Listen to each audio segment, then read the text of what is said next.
Banshee, or a woman of the fairy mound, is a female spirit in Irish folklore who heralds the death of a family member, usually by screaming, wailing, shrieking, or keening. Her name is connected to the mythologically important tumuli or mounds that dot the Irish countryside, which are known as Sheeda in Old Irish.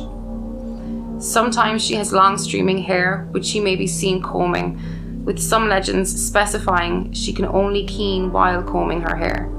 She wears a grey cloak over a green dress, and her eyes are red from continual weeping. She may be dressed in white with red hair and a ghastly complexion, according to first-hand account by Anne, Lady Fawnshaw in her memoirs. Lady Wilde in her books provides others. The size of the Banshee is another physical feature that differs between regional accounts. Though some accounts of her standing unnaturally tall are recorded, the majority of tales that describe her height state the Banshee's stature as short, anywhere between 1 foot and 4 feet. Her exceptional shortness often goes alongside the description of her as an old woman, though it may also be intended to emphasize her state as a fairy creature. Sometimes the Banshee assumes the form of a sweet-singing version of the family who died young, and has been given the mission by the invisible powers to become the harbinger of coming doom to her mortal kindred.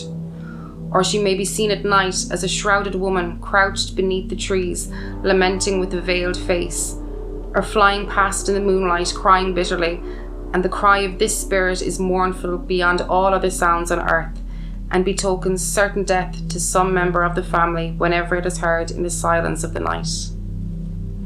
In John O'Brien's Irish-English dictionary, the entry for the Sieve Roll states, "Here, Banshee, she-fairies or women-fairies, credulously supposed by the common people to be so affected to certain families that they are heard to sing mournful lamentations about their houses by night, whenever any of the family labours under a sickness which is to end by death.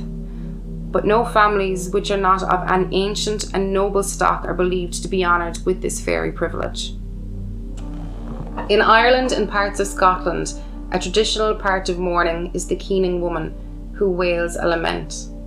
This keening woman may in some cases be a professional, and the best keeners would be in high demand.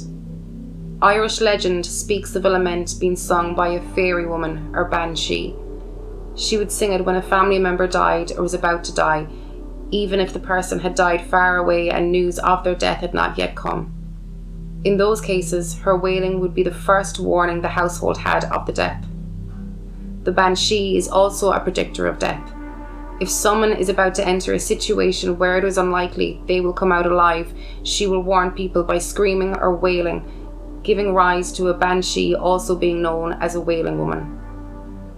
The banshee was also associated with the death coach, being said to either summon it with her keening or to travel in tandem with it.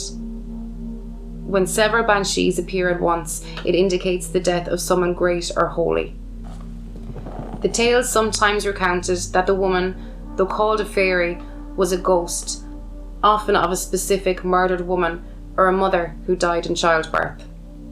In some parts of Leinster, she is referred to as the Ban Quinta, whose wail can be so piercing that it shatters glass. In Scottish folklore, a similar creature is known as the Ban Nia, or the Ban Niacon, or the Niag Naha, and is seen washing the blood-stained clothes or armour of those who are about to die. Accounts reach as far back as 1380 to the publication of the Triumphs of Turlough by Sean MacCrae. Mentions of the Banshee can also be found in Norman literature of the same time. Some sources suggest that the Banshee laments only the descendants of pure Milesian stock of Ireland, with the original belief appearing to associate the folklore with a number of ancient Irish families. According to this tradition, a Banshee would not lament or visit someone of Saxon or Norman descent who had came to Ireland later. Most, but not all surnames associated with the Banshees have O or Mac prefixes. That is, surnames of Gaelic origin, indicating a family native to the insular Celtic lands rather than those of Norse, Anglo-Saxon or Norman. There are some exceptions to this lore, including that a Banshee may lament a person who had been gifted with music and song. There are accounts, for example, of the Geraldines hearing a Banshee, or the Fitzgeralds of Ireland, as they had repeatedly become more Irish than the Irish themselves, and that the Bunworth Banshee, associated with Reverend Charles Bunworth, a name of Anglo-Saxon origin, heralded the death of an Irish person who had been a patron to musicians.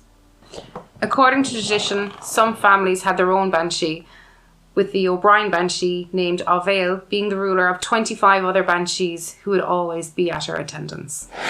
If you like that, then listen to our main show every Wednesday on all good podcast providers. It's Alive, the really, really fake true crime horror podcast. All the guts and gore, none of the guilt. See you on Wednesdays.